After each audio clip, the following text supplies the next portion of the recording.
Este Airbus A330 está en la aproximación final, pero algo está seriamente mal. En la cabina de mando, los pilotos están luchando por sus vidas para intentar frenar el avión desbocado, y lo que ha causado esta situación es más extraño de lo que podrías creer. Mantente sintonizado.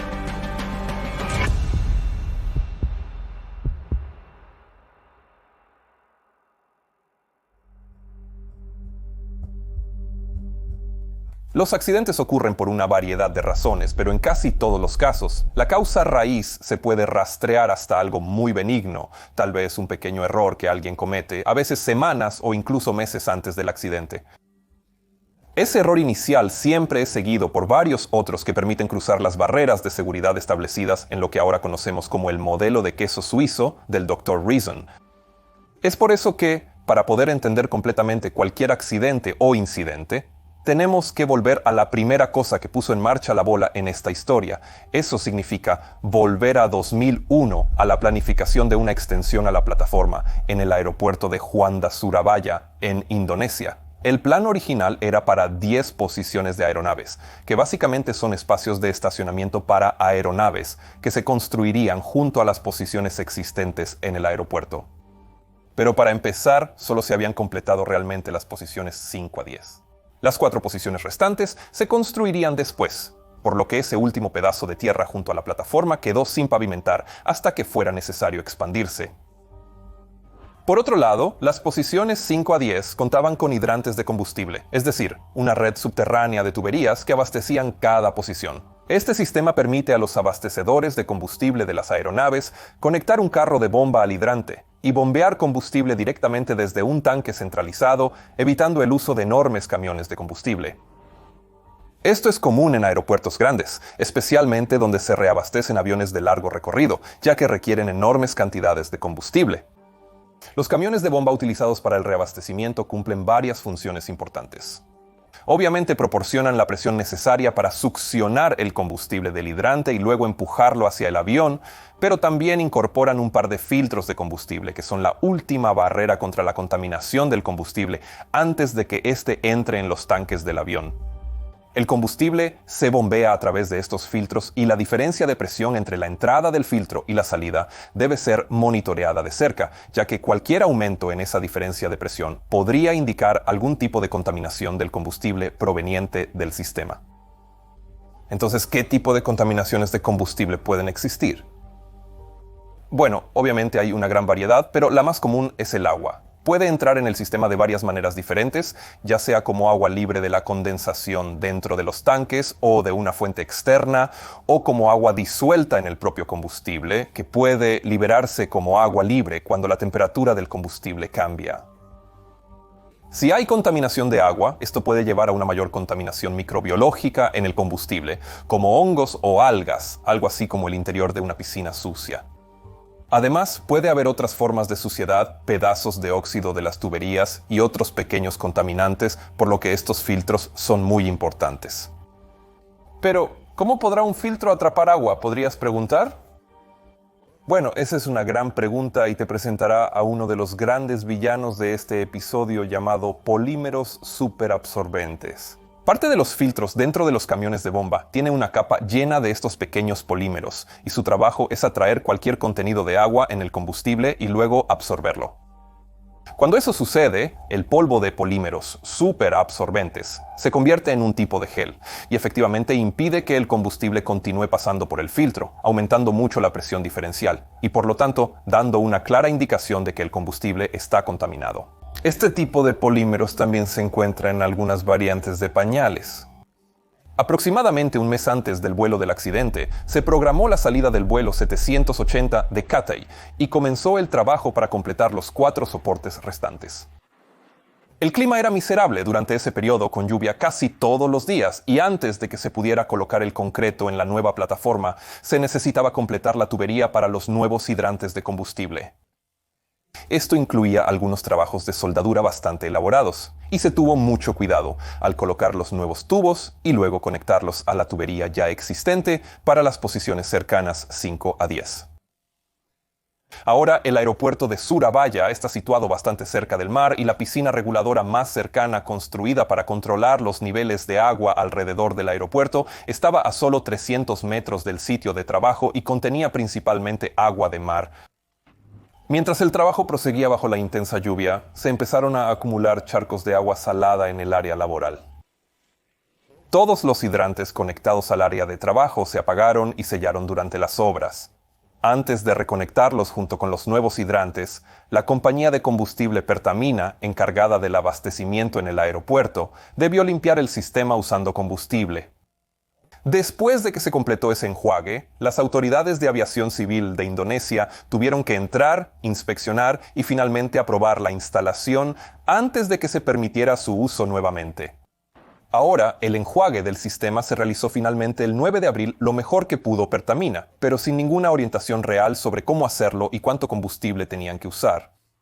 Después del enjuague, la tripulación de Pertamina, que había estado realizando el trabajo, asumió que, dado que el circuito de la posición 1 a 10 ahora había sido abierto y enjuagado, podría usarse de nuevo de manera segura, a pesar de que la inspección final no se había completado, y parece que en algún momento durante la construcción y el trabajo de tuberías, algo de agua salada debió haber entrado en el sistema y no se había enjuagado correctamente antes de que se volvieran a conectar los hidrantes. Esto nos lleva al 12 de abril de 2010, que fue en el día antes del vuelo del accidente. En este día, otro avión de Cathay Pacific operaba desde Surabaya y había cargado combustible desde el hidrante en la posición 6. Después de la salida y durante la fase de crucero hacia su destino, los pilotos de este vuelo notaron algunas fluctuaciones en los parámetros de su motor, específicamente en el motor número 1, pero no recibieron ninguna advertencia asociada y el motor parecía seguir funcionando bien. Continuaron hacia su destino e informaron de estas fluctuaciones a los ingenieros de mantenimiento y los ingenieros lo revisaron y decidieron cambiar las unidades de medición de combustible, que es la unidad que efectivamente controla la entrada de combustible al motor. Después de reemplazar la unidad de medición de combustible, el motor funcionó correctamente, por lo que no se realizaron más pruebas ni se relacionó el problema con el abastecimiento de combustible en el aeropuerto de Surabaya. El 13 de abril, una tripulación de 2 pilotos y 11 miembros de cabina estaban programados para operar el vuelo 780 de Cathay Pacific de Surabaya a Hong Kong. Llegaron desde Hong Kong la noche anterior en el mismo avión y disfrutaron de una agradable parada nocturna antes de regresar a su base. El vuelo de regreso estaba programado a las 8:20 hora local. La tripulación llegó al aeropuerto e inició una sesión informativa previa al vuelo alrededor de las 7:20. El capitán del vuelo, de solo 35 años, ya había acumulado más de 7.700 horas de tiempo total, con 2.600 horas voladas en el Airbus A330 que ahora iban a operar. Se le unió un primer oficial de 37 años que también tenía una experiencia razonable con poco más de 4.000 horas de tiempo total y 1.171 de esas horas voladas en el 330. Solo había trabajado 3 años para Cathay y previamente voló 11 años en la Real Fuerza Aérea Australiana. Los 2 pilotos iniciaron su sesión informativa previa al vuelo revisando el libro de registro que ya conocían bien, pues habían operado la misma aeronave el día anterior. La aeronave era un Airbus A330-342 de 12 años equipado con 2 enormes motores turbofan. No tenía fallas técnicas registradas y había funcionado perfectamente el día anterior, por lo que estaban seguros con él. Después de verificar el clima, no hubo problemas para el vuelo de 6 horas que tenían por delante. Solo unas pocas tormentas eléctricas alrededor de la ruta y posiblemente un poco de viento cruzado en Hong Kong más tarde, pero todo dentro de su zona de confort. Decidieron que el primer oficial iba a ser el piloto que volaría para el vuelo y luego el capitán se acercó a la tripulación de cabina y procedió a informarles sobre el vuelo. La tripulación de cabina también era muy experimentada. Estaban liderados por un gerente de servicio en vuelo que estaba apoyado por un sobrecargo senior, 3 sobrecargos junior y 6 miembros junior de la tripulación de cabina. Como no se esperaba nada especial durante el vuelo, la sesión informativa concluyó rápidamente y luego procedieron a salir al avión que ahora estaba siendo reabastecido de combustible en el puesto número 8.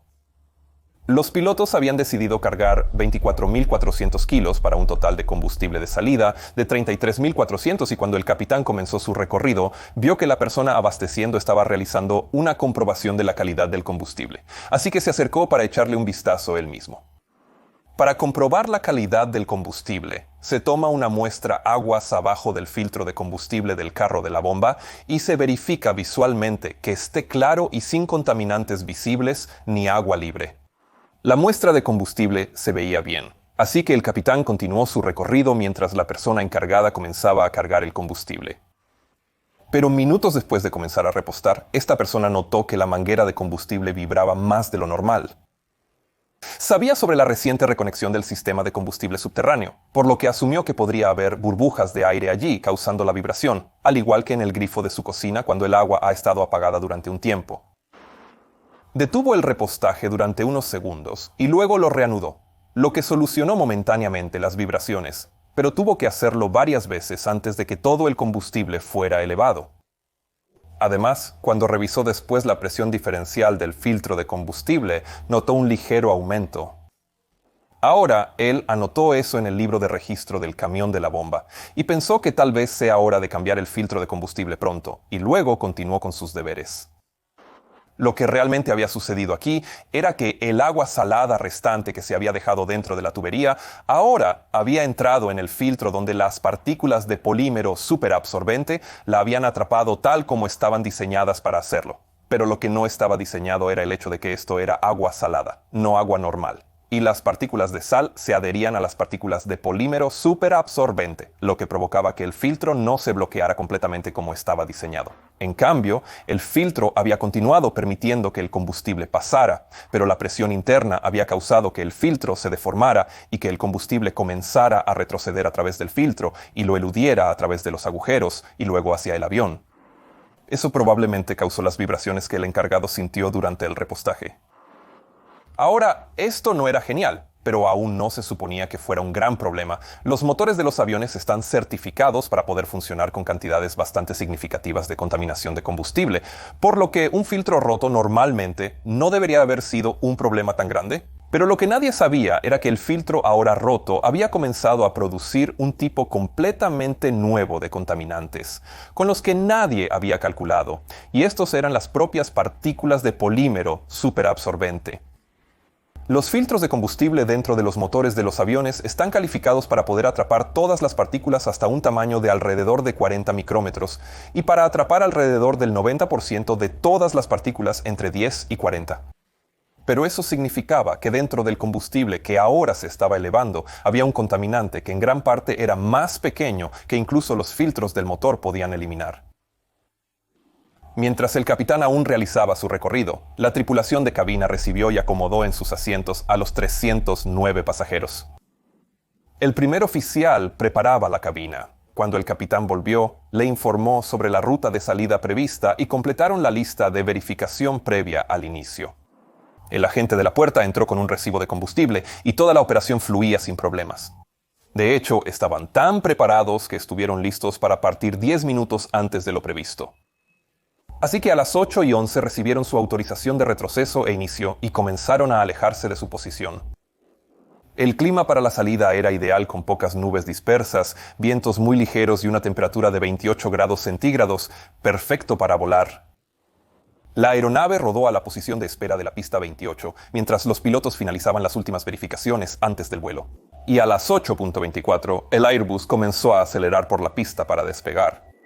El despegue y la subida inicial fueron sin incidentes, con el primer oficial pilotando manualmente hasta poco más de 1.100 pies y luego activando el piloto automático. Todo parecía indicar que sería un vuelo de rutina agradable de regreso a Hong Kong. Pero en lo profundo del sistema de combustible del Airbus, las esferas de polímero superabsorbente ahora se agitaban en los tanques, acercándose cada vez más a las bombas que succionaban combustible hacia los motores.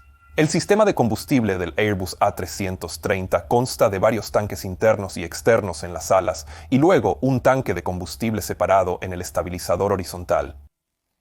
En los tanques de las alas, las celdas colectoras están situadas cerca de las raíces de las alas y desde allí las dos bombas principales succionan el combustible y lo entregan a los motores. También hay una bomba de reserva fuera de la celda colectora en caso de que sea necesaria. El combustible es succionado de los tanques, bombeado a través de un intercambiador de calor para enfriar el aceite del motor. Luego pasa por el filtro de baja presión hasta la bomba de alta presión que genera la presión necesaria para las unidades de medición de combustible subsiguientes. Luego, la unidad de medición de combustible proporciona la cantidad correcta de combustible a los quemadores del motor.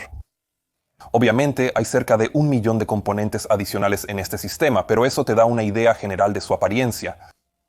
Cada motor está controlado por una unidad de control de motor electrónica separada, que básicamente es una pequeña computadora que detecta la palanca de empuje y la entrada de autoempuje, y luego traduce eso en comandos para la unidad de medición de combustible, dependiendo de cosas como las condiciones externas, el rendimiento del motor y muchas más cosas. La unidad de medición de combustible contiene válvulas mecánicas diseñadas para mantener constante la presión del combustible y responder con precisión a las demandas de la unidad de control de motor electrónica. Sé que nos estamos adentrando en los diseños de sistemas, pero todo esto es crucial para comprender plenamente lo que está por suceder. Por último, en temas técnicos, quiero mencionar un sistema más dentro del motor, conocido como el control de flujo de aire del motor. Verás, cuando el aire se mueve a través del núcleo de un motor a reacción, fluirá primero por los compresores de baja, luego intermedios y finalmente de alta presión antes de entrar en las cámaras de combustión. Este flujo suele funcionar bien a altas velocidades de rotación, pero cuando se fuerza al motor a cambiar de velocidad repentinamente o a funcionar a bajas revoluciones por minuto, pueden ocurrir cambios bruscos de presión, causando sobretensiones o paradas si no se controla adecuadamente. Las sobretensiones del motor ocurren cuando las aspas del compresor se detienen, haciendo que el aire fluya en la dirección incorrecta dentro del motor, lo cual puede dañarlo y afectar severamente su rendimiento. Ahora, para asegurarse de que eso no suceda, se han incorporado varias álabes de estator variables y válvulas de purga en las etapas de compresión del motor para asegurarse de que la presión se pueda controlar con precisión.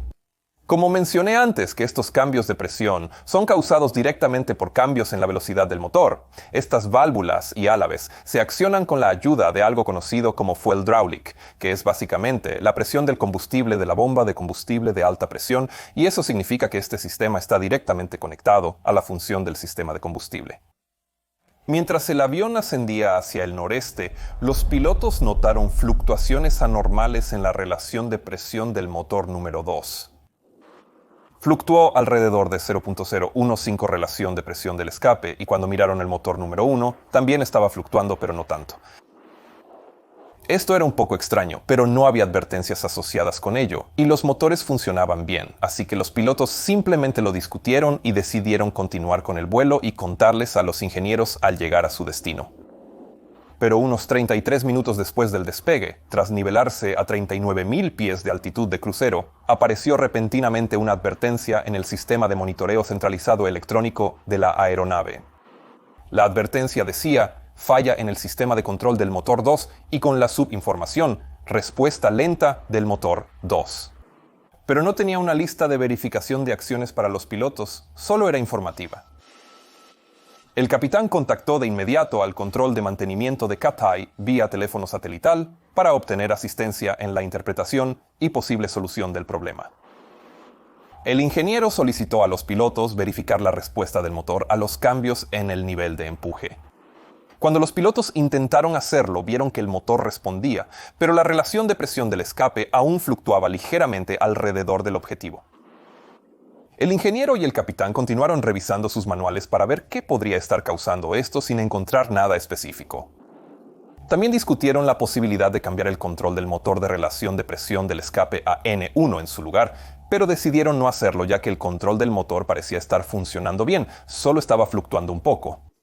Los ingenieros en el centro de control monitorearon de forma remota los parámetros del motor mediante un enlace de datos y, según lo que observaron, los motores funcionaban correctamente.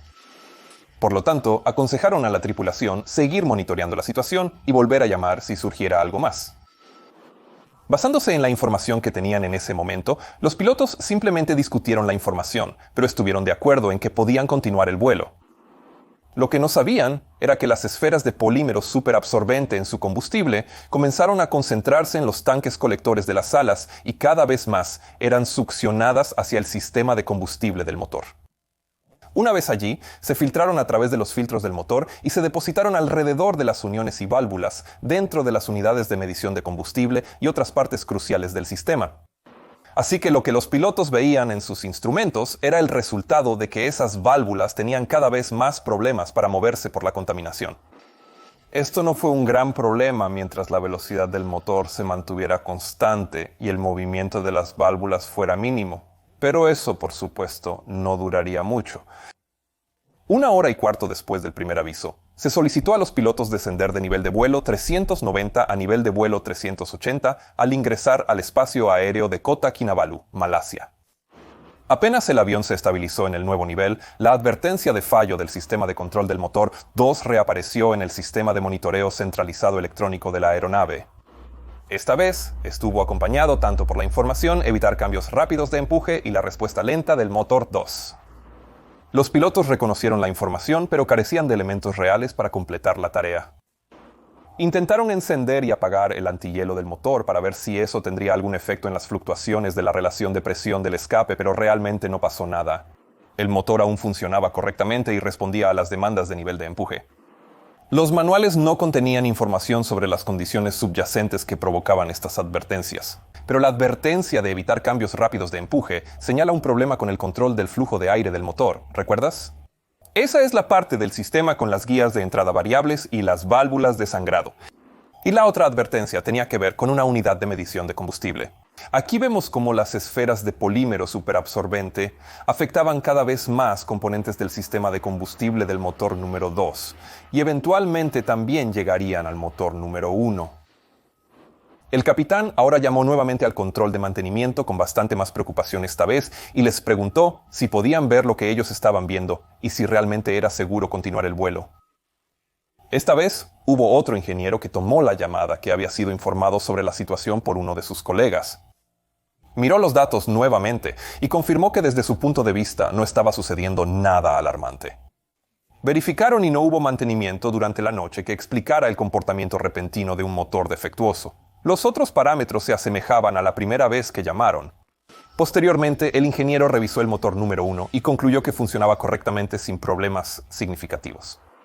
Sí, también hubo algunas fluctuaciones menores de relación de presión del escape en ese lado, pero pensó que eso podría deberse a que el motor intentaba compensar las fluctuaciones en el lado opuesto. Aunque esta teoría parece plausible, no refleja realmente el funcionamiento de estos motores. Funcionan intentando mantener la velocidad del avión lo más cerca posible de la velocidad requerida, pero no compensando la salida exacta de empuje. Pero también dijo que el mensaje de evitar cambios rápidos de empuje estaba relacionado con el sistema de guía de álabes variables y que la tripulación debería mover los niveles de empuje con cuidado para tratar de evitar cualquier exceso. Si ocurriera un exceso, deberían seguir los procedimientos en sus manuales. De todos modos, la unidad de medición de combustible sería reemplazada en Hong Kong para resolver el problema. Esta explicación satisfizo a los pilotos, quienes ahora estaban más dispuestos a continuar el vuelo. Ahora, antes de que alguien empiece a tener opiniones sobre su toma de decisiones aquí, recuerden que estos dos pilotos no tenían idea de todas las otras cosas que ya les he contado con respecto a la contaminación del combustible, y el sistema de advertencia de Airbus tampoco había sido programado para conectar los puntos con esto. Según el piloto, hubo fluctuaciones menores principalmente en un motor que causaron dos advertencias diferentes sin acciones asociadas. Todo esto era monitoreado de forma remota por su control de mantenimiento, quienes lo consideraron seguro. Ahora, probablemente habría tomado exactamente la misma decisión que estos dos pilotos, si estuviera en su lugar, y eso también es lo que finalmente dijo el informe final. El vuelo continuó sin más problemas, y aproximadamente 1 hora y media después, a las 12:55 hora de Hong Kong, el avión entró en el región de información de vuelo de Hong Kong y comenzó a entrar en rango para la llegada de los 80. El capitán copió los 80 vía el sistema de monitoreo centralizado electrónico de la aeronave e indicó que la pista 7 izquierda estaba en uso con viento de 160 grados a 9 nudos, variando entre 100 y 160 grados, lo que significa que podría haber viento de cola y de frente para el aterrizaje. La visibilidad era de más de 10 kilómetros con pocas nubes a 600 pies y dispersas a 1800 pies, a 29 grados, punto de rocío 24 y presión cuasi no hidrostática de 1013 hectopascales. Pero también se añadió un informe de especie a los 80 que advertía de una previsión de cizalladura de viento significativa para ambas pistas debido a los vientos variables. Salvo por la advertencia de cizalladura del viento, el clima era bastante bueno y el primer oficial comenzó a prepararse para un sistema de aterrizaje por instrumentos en la pista 07 izquierda. Planeó un aterrizaje con flaps completos. Después de comprobar el rendimiento, ambos pilotos acordaron usar auto-brake bajo ya que la pista era bonita y larga. Después de la sesión informativa, el radar de Hong Kong les autorizó a seguir el SABNO a la ruta de llegada estándar 2 Alpha, tal como habían informado. Antes de iniciar el descenso, el capitán hizo un anuncio público habitual a los pasajeros. Después se les permitió descender al nivel de vuelo 230, y aquí es donde la situación se volvió realmente interesante. A las 13:19, mientras descendían, los pilotos escucharon un ligero sonido de estallido, seguido de un olor en la cabina a ozono y algo quemándose. Esto fue seguido casi inmediatamente por una advertencia del sistema de monitoreo centralizado electrónico de la aeronave que decía falla del sistema de control y parada del motor 1 y 2. Esto no era una buena noticia. El capitán comenzó a ejecutar las acciones del sistema de monitoreo centralizado electrónico de la aeronave asociadas con la parada del motor, que incluían reducir el empuje a ralentí en el motor número 2. Esto significaba que ahora solo tenían disponible el motor 1, que comenzaba a mostrar las mismas advertencias del sistema de monitoreo centralizado electrónico de la aeronave que había mostrado el motor 2. Esto incluía una respuesta lenta del motor número 1 y evitar cambios rápidos de empuje. Las subesferas ahora también habían alcanzado las partes internas de ese motor. El capitán movió el nivel de empuje número 1 hacia adelante hasta el tope de empuje continuo máximo, de acuerdo con los procedimientos de un solo motor. Pero el motor solo respondió aumentando el empuje hasta aproximadamente 57 N1 antes de volver a caer a 37, que estaba cerca de ralentí. Los pilotos se dieron cuenta de que enfrentaban algo más grave de lo pensado. El capitán presionó el botón de transmisión en su radio y llamó: Hong Kong Cathay 780, pam, pam, pam, pam, pam, pam. Operamos el motor 2 en empuje de ralentí, pero por lo demás, procedimientos normales. Solicitamos una respuesta de alto nivel. Una llamada PAN es una llamada de urgencia, lo que significa que una aeronave está lidiando con algo inusual y podría requerir prioridad, pero no hay un riesgo inmediato para la vida de las personas a bordo o la seguridad de la aeronave. El controlador de tráfico aéreo reconoció la llamada PAN y notificó a los servicios de bomberos y rescate del aeropuerto para prepararlos en estado de espera local. Esto los tendría desplegados y listos en caso de alguna eventualidad tras el aterrizaje. Los pilotos se percataron que tendrían que realizar la aproximación con un solo motor. El procedimiento indicaba que el capitán debe volar la aproximación, así que volvió a informar según el perfil de un motor, lo que implica flaps 3 en lugar de flaps completos, y verificó que todo estuviera correctamente programado en la computadora de gestión de vuelo. Luego solicitó prioridad a su control de tráfico, lo cual fue aprobado de inmediato y se les autorizó hacia el punto de referencia LIMES, parte de la transición al sistema de aterrizaje por instrumentos para la pista 07 izquierda. Comenzaron a girar hacia ese punto de referencia, pero antes de tomar el control, el capitán también contactó al gerente de servicio en vuelo y le explicó la situación. Le pidió que por favor comenzara a preparar la cabina para el aterrizaje y que observara el motor del lado derecho para ver si podía ver algo inusual e informar si lo hacía. La gerente de servicio repitió esto y luego colgó el auricular y mientras comenzaba a caminar de regreso a través del avión, el capitán hizo un anuncio al personal de cabina para comenzar a prepararse para el aterrizaje. Hasta ahora, el equipo ha manejado esto de manera excelente, con todas las partes involucradas informadas y participando. Fue muy agradable verlo. Ahora se le daban al avión autorizaciones de descenso continuo, y con el capitán ahora al mando, las cosas estaban a punto de empeorar aún más. A las 13:30, a unos 72.4 kilómetros de la pista, el avión necesitaba nivelarse momentáneamente a 8.000 pies.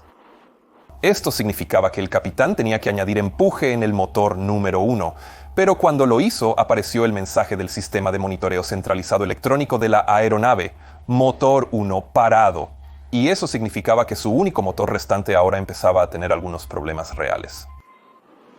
Los pilotos completaron las acciones del sistema de monitoreo centralizado electrónico de la aeronave, que incluían reducir el empuje a ralentí en ese motor, lo que significa que ahora ambos motores estaban en ralentí, y cuando el capitán probó los motores desconectando el acelerador exterior y moviendo una de las palancas de empuje hacia adelante lentamente, una a la vez, no hubo respuesta de ninguno de ellos.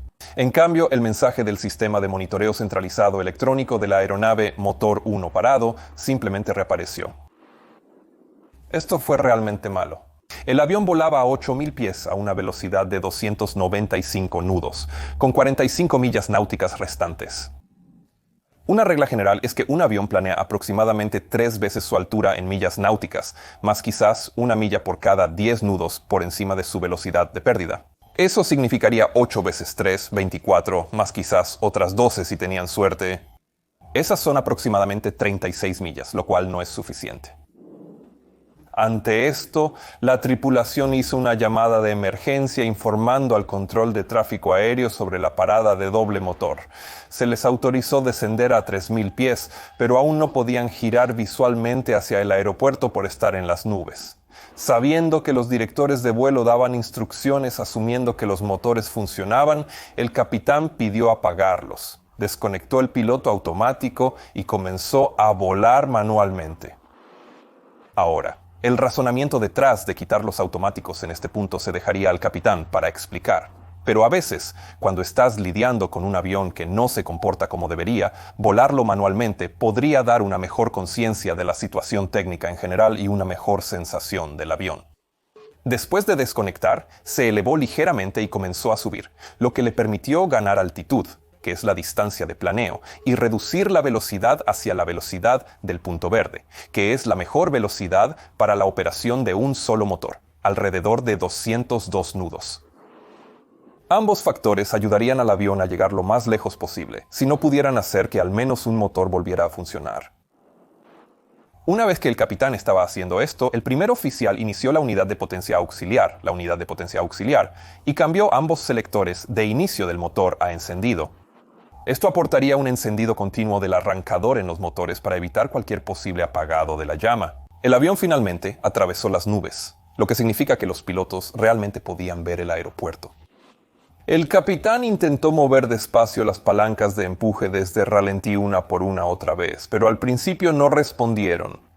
Después de algunos intentos, el motor número 1 finalmente respondió y comenzó a aumentar a un N1 alrededor del 74% con las palancas de empuje en el ascenso.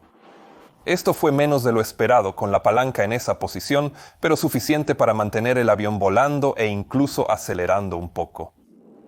El motor número 2 nunca respondió y permaneció en un N1 del 17% por debajo del ralentí, indicando su falla. A las 13:36, el primer oficial anunció al personal de cabina que la tripulación de cabina tomara asientos para el aterrizaje y segundos después les indicó que se prepararan para una posible evacuación tras el aterrizaje. La tripulación de cabina informó de inmediato a la cabina de mando que ya estaban totalmente preparados para aterrizar. El capitán estaba ahora maniobrando visualmente hacia la pista, y la torre le informó que estaba autorizado para un enfoque visual y que podía elegir entre la pista 07 izquierda o derecha, la que prefiriera. Mientras esto sucedía, se mostraron varios mensajes más del sistema de monitoreo centralizado electrónico de la aeronave durante los siguientes minutos, ninguno relevante para los problemas del motor que enfrentaban, por lo que se descartaron rápidamente. Por otro lado, el primer oficial consultó al capitán sobre ejecutar los pasos del manual de referencia rápida para un apagado total del motor número 2 con combustible restante, para intentar reactivarlo. El capitán aceptó intentarlo, por lo que el primer oficial desplegó la turbina de aire de impacto. Seleccionó el interruptor de aire de sangrado de la unidad de potencia auxiliar en encendido y alternó el interruptor maestro número 2 a apagado y encendido, sin éxito. El motor permaneció por debajo del ralentí.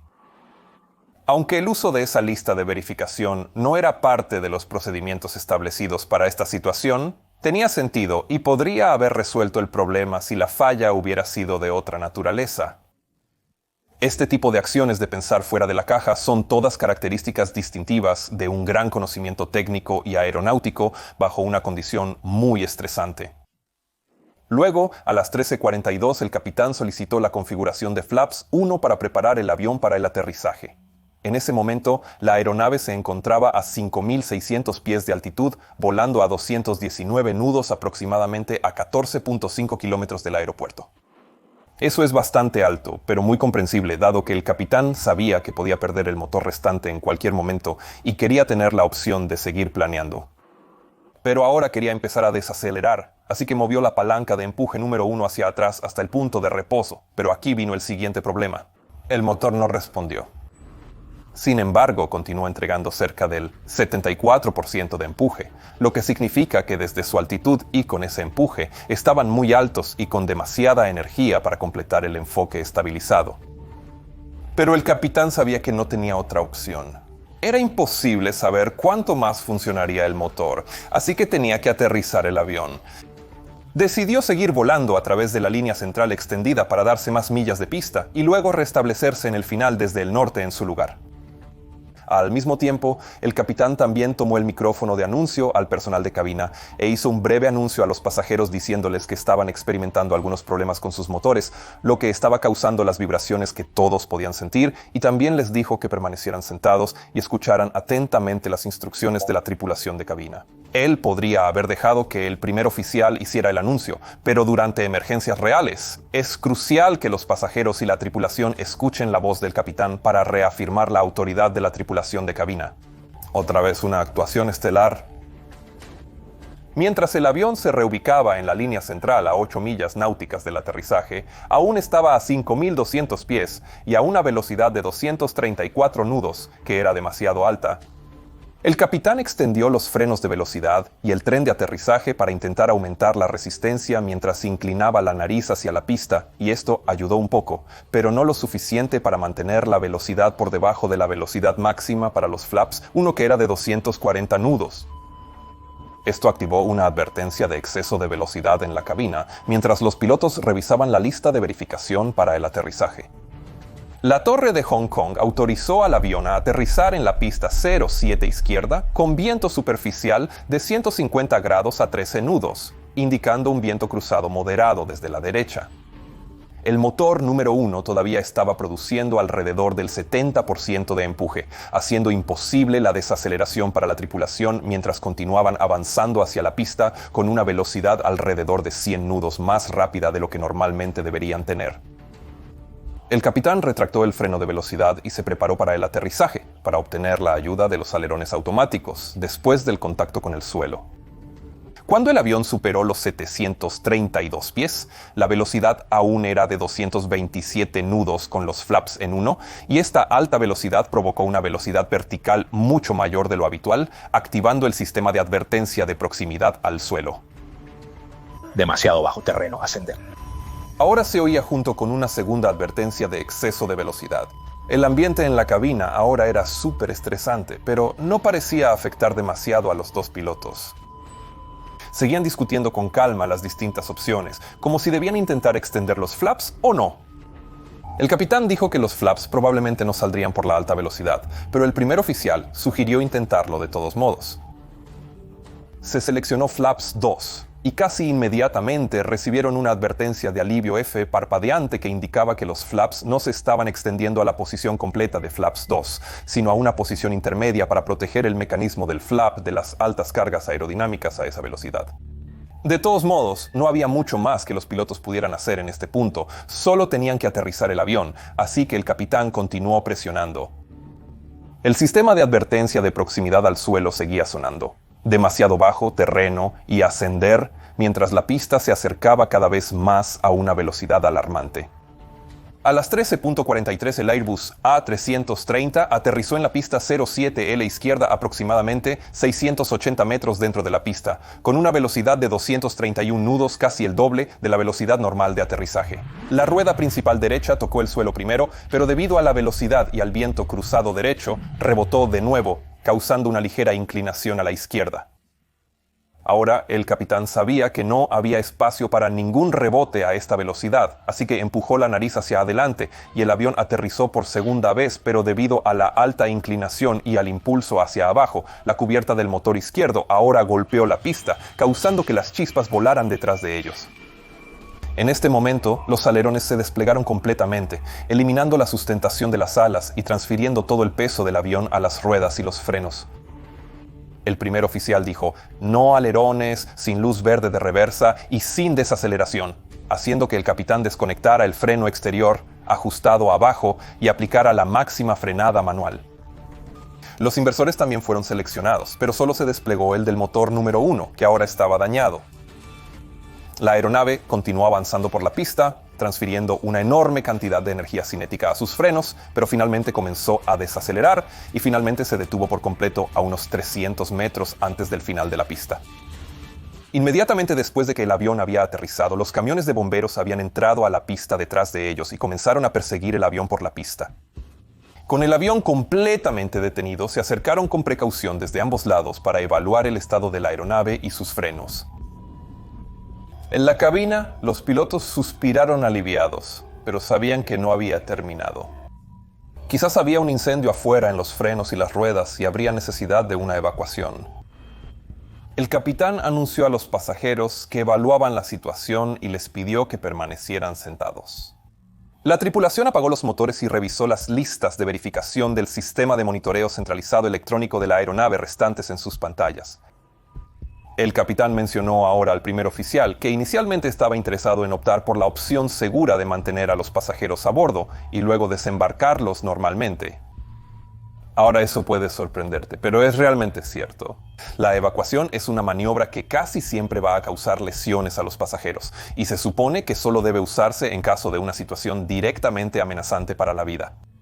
La torre dirigió al capitán para que se pusiera en contacto con el líder de bomberos en la frecuencia 121.9, y mientras lo hacía, ambos pilotos observaban cómo el indicador de temperatura de los frenos seguía subiendo hacia los 1000 grados centígrados. Como precaución, al ver esto, iniciaron la lista de verificación de evacuación hasta la orden real, para tener todo listo en caso necesario. Y pronto lo sería. El líder de los bomberos informó a los pilotos que podía ver humo y fuego saliendo de los frenos y que ahora estaban rociando agua sobre ellos para intentar enfriarlos. El capitán le pidió que confirmara que realmente podía haber fuego. Y cuando el jefe de bomberos lo confirmó, el capitán decidió iniciar la evacuación, lo cual comprendo completamente porque es realmente difícil prever cómo puede desarrollarse cualquier tipo de incendio. Así que sin información más precisa que esa, si escuchas fuego y humo, evacúas. Cuando el capitán ordenó evacuar, la tripulación de cabina, preparada, reaccionó de inmediato abriendo las 8 salidas de emergencia. Todas las rampas se desplegaron excepto una en una puerta trasera, donde la rampa fue desactivada por error tras el aterrizaje. La puerta se cerró, rearmó y reabrió, solucionando el problema. La evacuación completa tomó 2 minutos y 15 segundos, un poco más de los 90 segundos calculados, probablemente debido a que varios pasajeros, en contra de las instrucciones de la tripulación, optaron por llevar su equipaje de mano. Los 2 pilotos y el gerente de servicio en vuelo evacuaron el avión al final, después de haber recorrido todo el avión y verificado que todos habían salido de manera segura. De los 322 pasajeros y tripulación a bordo, 259 evacuaron sin ningún problema, 62 recibieron lesiones menores como rasguños y moretones, y una pasajera se lastimó tanto el tobillo que más tarde tuvo que ser operada. Pero en general este fue un resultado fantástico dado lo que realmente había sucedido.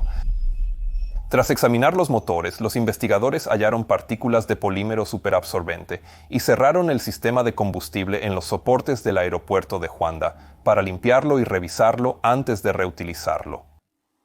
Se le pidió a la Organización de Aviación Civil Internacional que creara una mejor orientación para la prueba de estos sistemas, y las autoridades indonesias también fueron criticadas por su falta de supervisión.